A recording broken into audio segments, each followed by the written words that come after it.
You are not even family. It's enough for the wife to stay over there. My mother-in-law and husband sneered at me.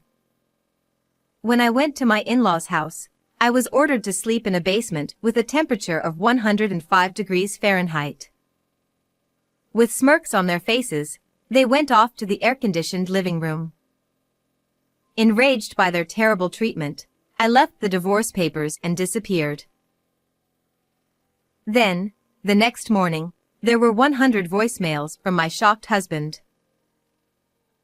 The revenge has only just begun. An epic tale of revenge was just beginning at that very moment. My name is Angela. 3 years ago, when I was 25, I married my husband Mark. I decided to be with him after hearing about his past, as he is 2 years older than me. I'm from a small village, and I used to be quite the troublemaker. But when I was a freshman in high school, my father passed away. That must have been so hard for you. As my husband confessed, lowering his gaze, I offered him comfort. I had also lost my parents at a young age, so my heart ached as if it were my own pain. Soon after that, I moved to the city with my mom. I had to support her, so I turned over a new leaf and transformed into a serious, handsome guy. Just kidding. Seeing him laugh shyly and puff out his chest, I thought I could have a happy life with an honest man like Mark. As expected, things went smoothly right after we got married. My husband was kind, and my mother-in-law warmly welcomed me, an orphan with no family ties. However, about a year and a half into the marriage, he started coming home late from work. Welcome back. It's already 1 a.m.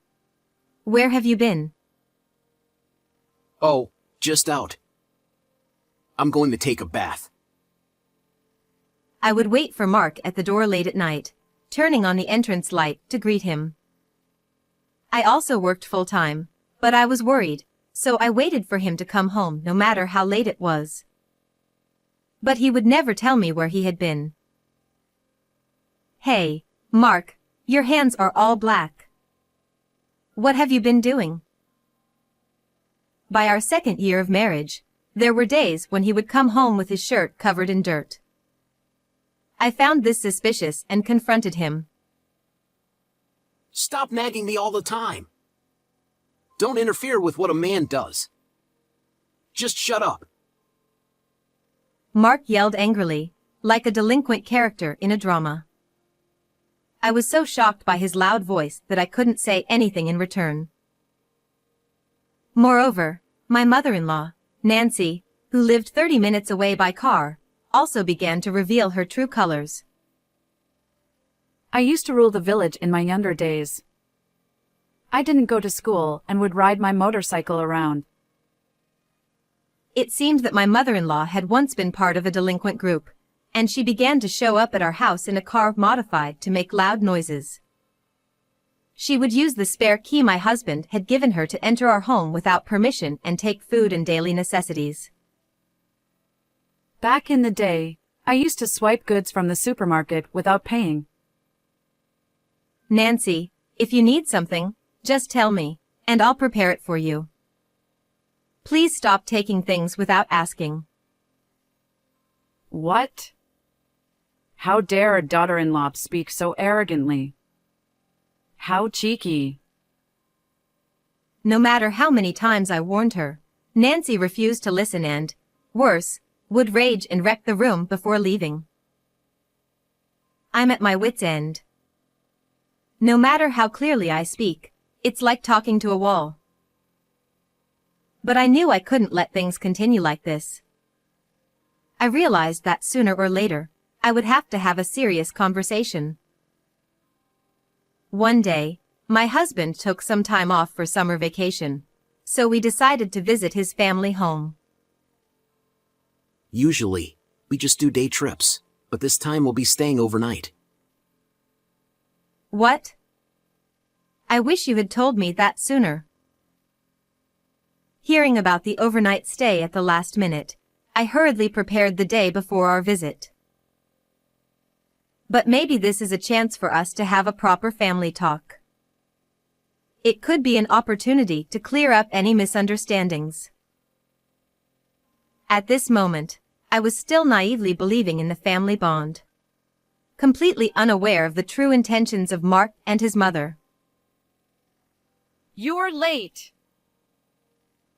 The next day, in the early afternoon, when my husband and I arrived at his family home, Nancy, with a cigarette in her hand, yelled at us as soon as she opened the door. The traffic was bad. There was a slow car in front, and I was thinking of tailgating them real close. In that case, you should just overtake them from the opposite lane, and if the cops chase you, shake them off.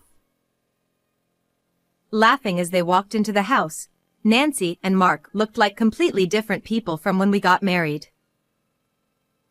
This is the first time I've seen Nancy smoke.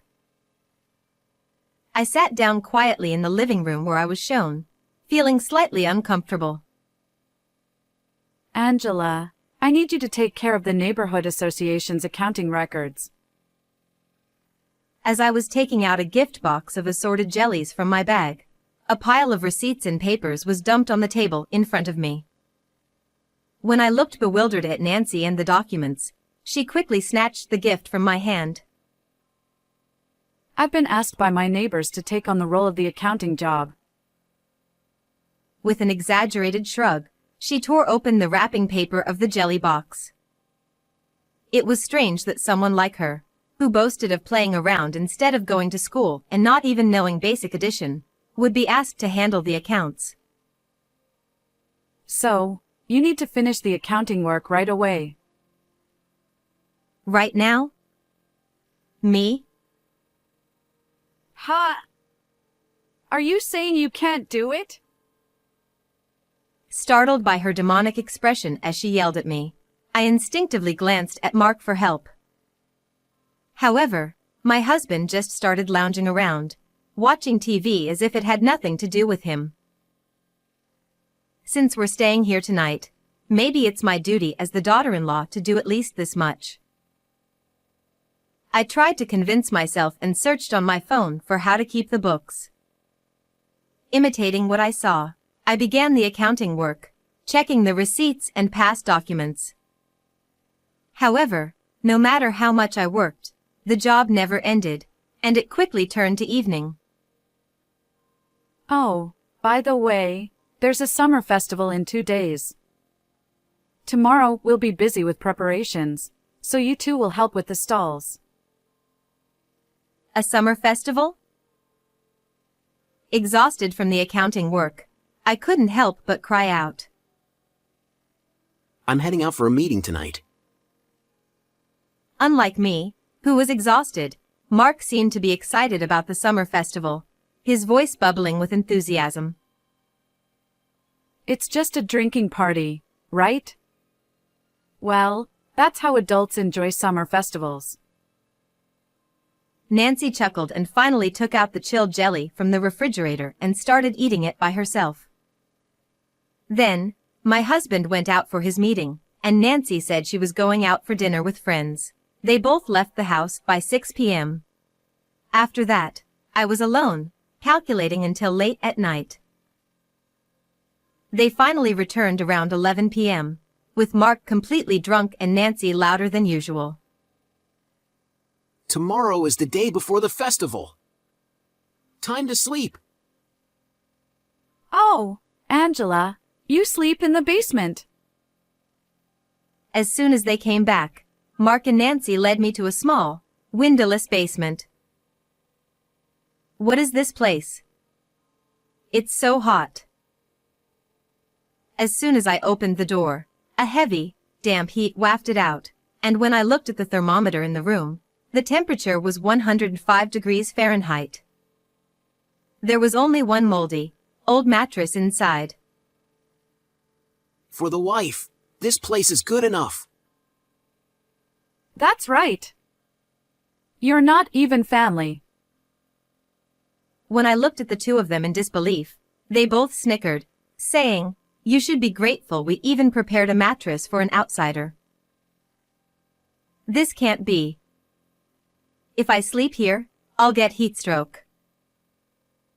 I pleaded desperately, asking them to at least let me sleep on the living room sofa.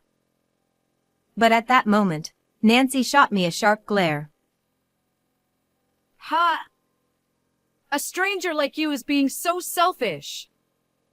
We'll talk after you finish the remaining accounts. She shoved all the accounting documents into the basement, her breath reeking of alcohol.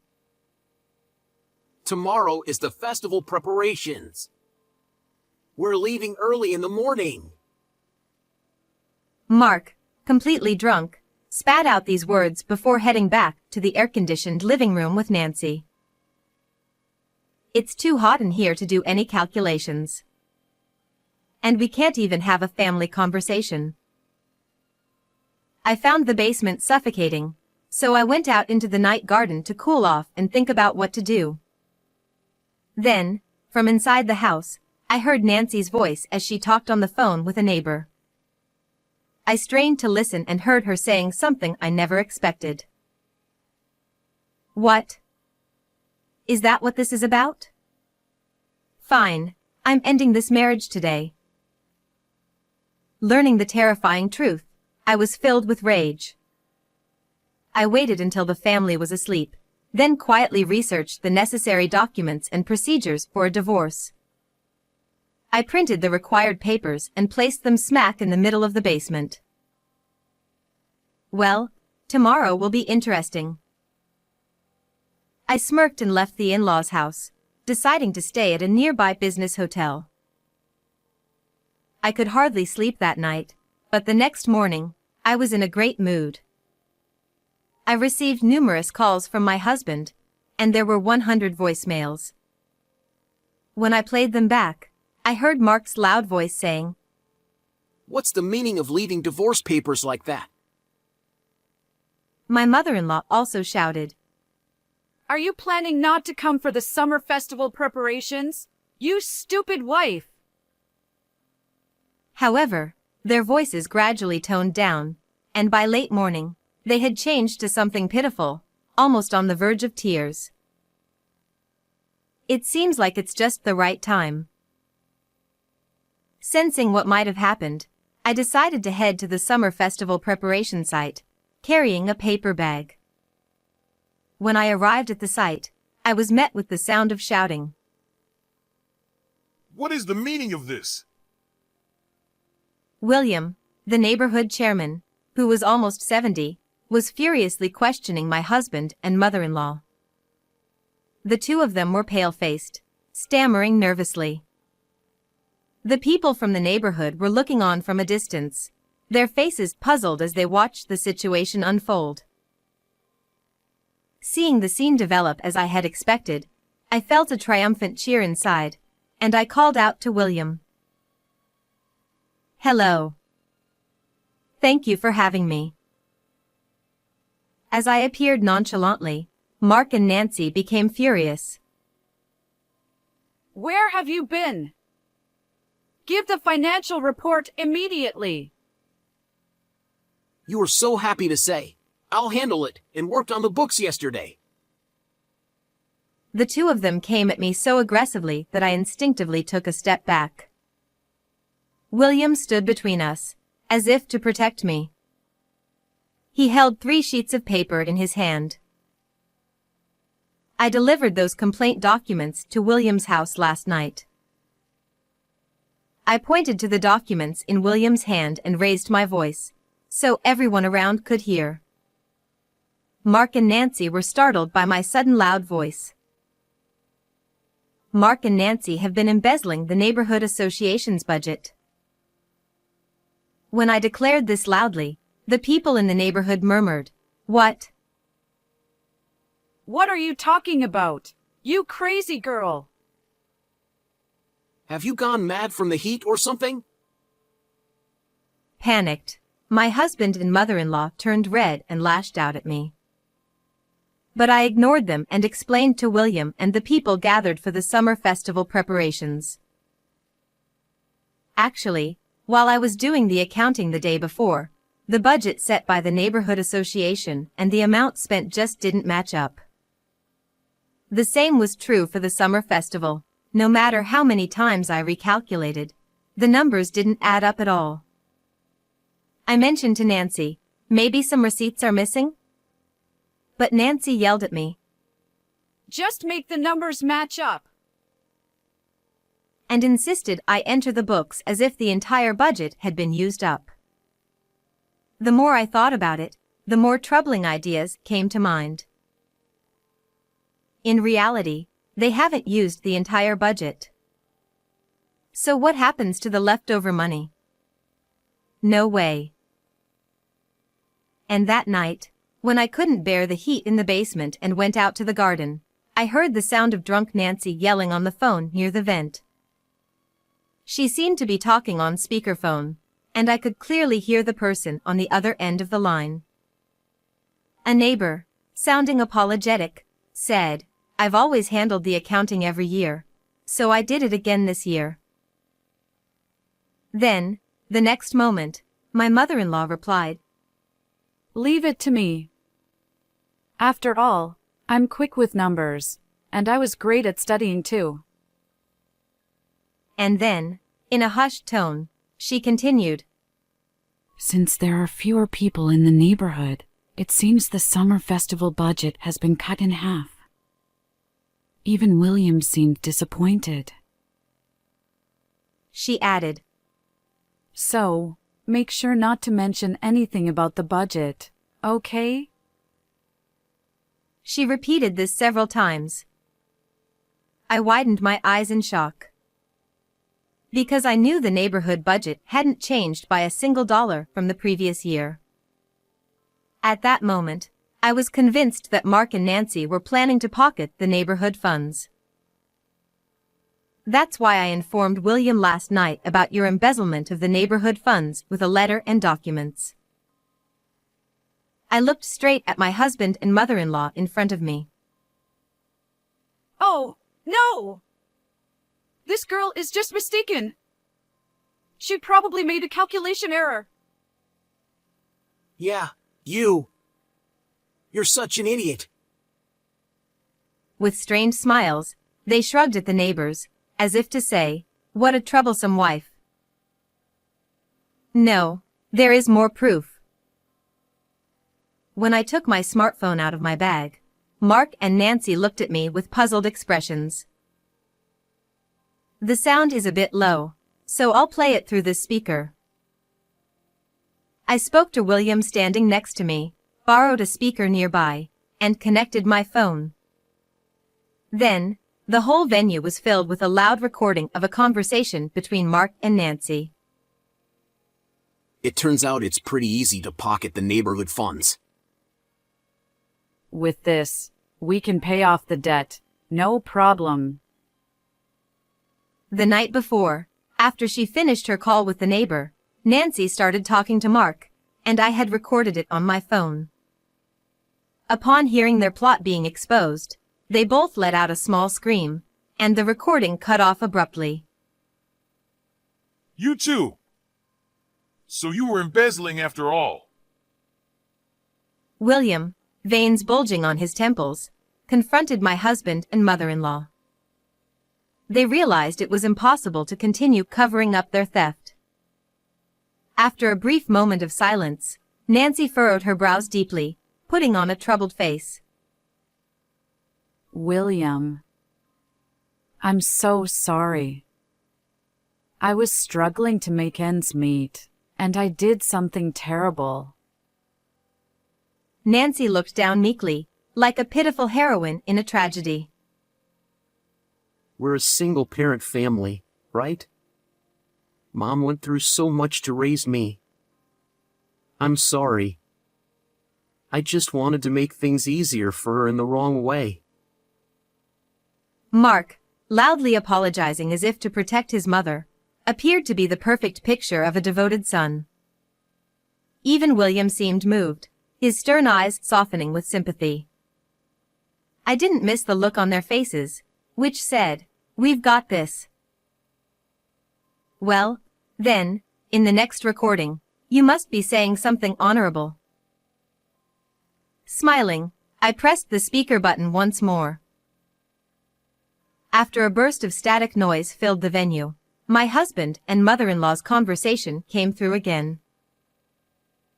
Next, I want to buy a foreign car and drive it around. If I handle the neighborhood accounting for a few years, it should be a breeze. Just recently, I bought a brand name bag. People around here are really stupid, aren't they? Their vulgar laughter echoed throughout the festival venue, and the neighborhood people began murmuring in disapproval. Surrounded by cold stares from the crowd, Nancy and Mark turned pale. "Nancy, could this brand name bag you bought with the membership fees be this one?" Amidst the murmuring, I pulled an orange handbag from the paper bag I had prepared since morning and held it up high. Before coming to the venue, I had checked that they were not at home and fetched it from the house. A neighbor shouted, Look! That's the luxury brand bag she was flaunting before! Aw! When did you get that? Nancy screamed and ran toward me. I lifted the bag above my head, swinging it left and right so she couldn't reach it. Hey! That was bought on an installment plan, before we got the neighborhood money. Be careful with it. Mark, with a frantic look on his face, ran up and snatched the bag from my hand.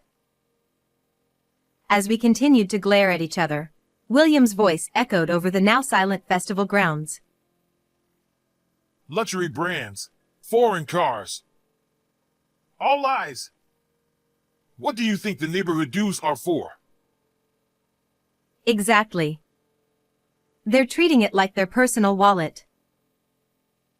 I stood next to William and pulled out more documents from the paper bag. It turned out that Mark and Nancy were obsessed with modifying cars, and they were pouring a lot of money into that, too. Mark had been coming home late at night with dirty shirts because he was working on cars. They had also been secretly spending money on gambling and shopping. The most shocking discovery was that they had even dipped into the $20,000 savings account that we had built together. Mark had claimed to have become serious after his father's death, but he had never really stopped being a bad boy. "You must have had a lot of fun racking up $80,000 in debt." I pulled out a promissory note from the paper bag and waved it in front of them. Before coming to the festival, I had found not just the bag but also the debt acknowledgement and receipts from the company handling the car modifications. Exposed for their debts, Mark and Nancy trembled, their lips quivering, their faces as pale as ghosts.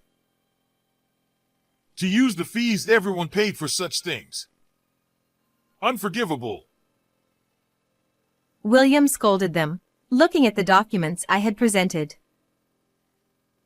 By the way, Mark, you seem to be in a great mood at last night's drinking party. William suddenly brought up the party my husband had gone to, claiming it was a meeting. William was a local notable. He had shown up briefly at the party before leaving for other greetings and work elsewhere. Once William left, Mark apparently let his guard down, drank heavily, and bragged about his past misdeeds as if they were heroic exploits. Quite ridiculous for someone his age. I felt embarrassed, but my husband had done more than that. He had persistently hit on a young woman who had just turned 20, trying to get her to go out with him. Attendees around him had repeatedly tried to stop Mark, but he was too drunk to listen to any of them. No way I would do something like that while married. Oh, but you were flirting. You left early, so you didn't see anything. Mark pouted like a child, and William sighed in exasperation. You fool. The girl you were hitting on was my dear granddaughter. I heard everything straight from her. My husband's face drained of color at this unexpected turn of events. Seeing this, the neighbors around us chuckled and said, "That's why we tried to stop you." Well, even if she wasn't the chairman's granddaughter, it's still unacceptable. Looks like this marriage is definitely over. I left the divorce papers in the basement. Did you sign them properly? No. I haven't signed them yet. Come on, I was just drunk. We only took the neighborhood funds because we lost our heads for a moment. Yes, we just got carried away. Let's turn over a new leaf and start over. You're the only one I love. It's always been you. Nancy and Mark tried to get closer to me, pleading.